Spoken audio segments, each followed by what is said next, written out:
Make no mistake, this is the biggest fight of my career. I'm walking into the lion's den. I'm doing something that no one else has ever done before. I, Jake Joseph Paul, will knock out, defeat, and embarrass Anthony Joshua Friday, December 19th, live on Netflix. He says he is here to surprise the world. He is ready to face Anthony Joshua and prove that anyone who doubts him is stuck in old thinking. Jake tells everyone that each time people said he had no shot, he proved them wrong. They said he would never beat Anderson Silva, and he did. They said he would never fight real boxers, and he did. They said he would never risk his record, and he still keeps doing it. Now he is stepping in with one of the strongest punchers in heavyweight history, and he says he feels no fear. He believes Anthony Joshua is too stiff, too easy, to read too old school. Jake says the new wave of boxing belongs to fighters like him, fighters who are creative, unpredictable, and ready to throw until something connects. It sounds like AJ's going to fight Jake Paul. I mean, if he's true to his word, if he really wants the fight, I mean, it's all very well saying, what did he say? I'll knock it, you know, he's got a weak chin. Jake Paul just spoke to Oscar there and said, Anthony Joshua has a weak chin, I will knock him out. Well, look, if he's true to his word, the fight will happen.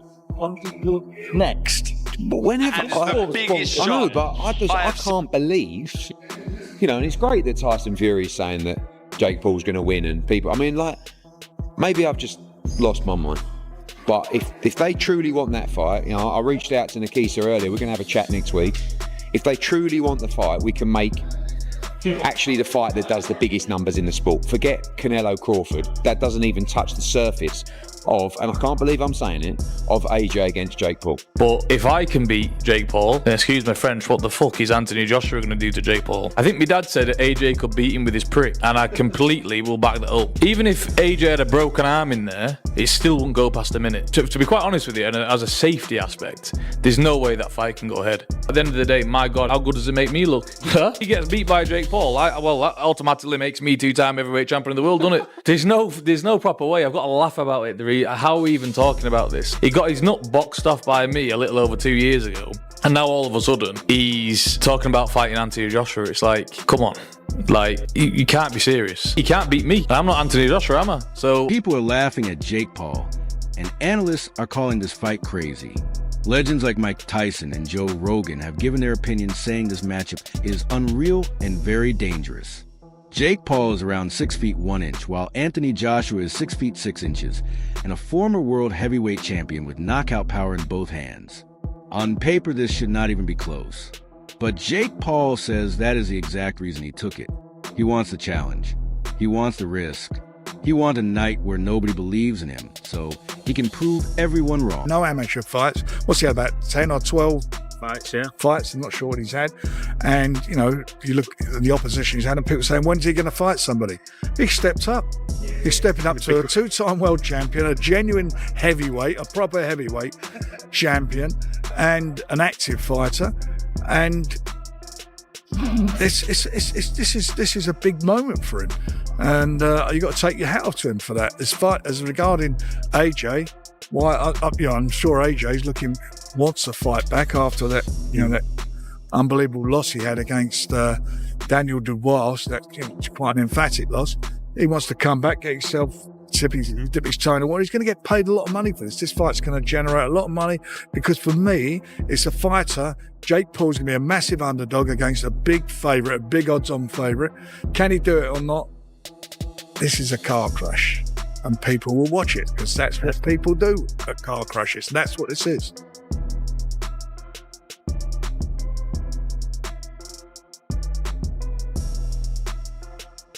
If you don't win this fight in 30 seconds, there's going to be two things thrown at him. One, you know, good. A lot of people are going to say, you can't fight Jake Paul. You know, you're terrible. You're never any good. So forget he was two-time heavyweight champion of the world. Who's the fellow that's struggled with Jake Paul? And God forbid he gets beat. Imagine if he got beat, or he gets dropped, or the rest of his career can't pretty much for nothing in most people's eyes. And the second thing is, if he does take him rounds, if he does hold him up, if he does play the game and get a few rounds in, and it's a bit of an exhibition style thing, he'll never be taken serious by most paying public ever again. So I just think it's a no-win situation for Anthony Joshua. Apart from the 50 million quid, of course, which is not too bad.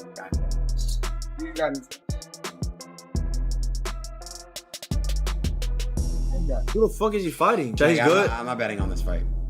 Fans are arguing nonstop about this because if Jake Paul somehow wins, it will become one of the biggest shocks in boxing history. The real question is, how could he actually do it? The chances are small, but not zero. He would need to make it through the early rounds, keep moving, stay on the outside, make Anthony Joshua work, and hope Joshua slips up or becomes careless. Jake would have to depend on timing speed, and that looping right hand he has used to finish many of his past opponents. If he can push the fight into the later rounds, he has a small opening. That is what he believes. That is what he is training for. That is what he is risking everything on. At the same time, Anthony Joshua is being criticized for even agreeing to this matchup. People call it embarrassing, a joke of money move. But Jake Paul is using all that doubt as fuel.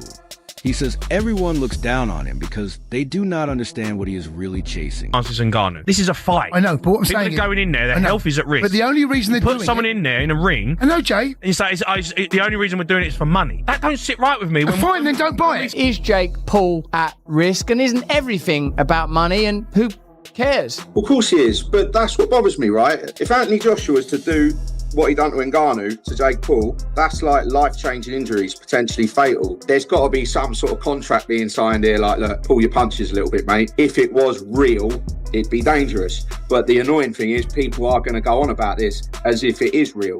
And for me, it can't be. Jake Paul he doesn't have to get in the ring with Anthony Joshua for $50 million. He's got $50 million. So for him to do this, get on the biggest stage in the world, which is Netflix, and fight a 2-time heavyweight world champion, you've got to have a big, giant set of balls, right? Now you might think, well, look, Anthony Joshua's 36 years old. He's past it. No, mate. Alexander Usyk, who's the world heavyweight champion now, probably the pound-for-pound best fighter in the world at heavyweight, is 38 years old. If you look at history over time, a lot of heavyweights seem to prime as they get older. Now, a problem for Anthony Joshua is his activity. He's only fought twice in 2 years, and one of them, he got knocked out off Daniel Dubois. That was his last fight, and a lot of people say you can only judge a fighter's quality from their last fight. And then the fight before that was a win, but it was a win against Francis Ngannou. Francis Ngannou, if you know, he was the UFC heavyweight who's not a real boxer, and he only had one fight before that boxing fight, but he lost as well. So that's his activity in boxing. Now, Jake Paul, on the other hand, looking at his box rec, he's had 6 fights since 2023, and one of them was against Mike Tyson. But we all seen what happened in that fight. Mike Tyson was well past his prime. Where Anthony Joshua, on the other hand, is, well, I'm not going to say he's coming into his prime because he had some great wins earlier on in his career before he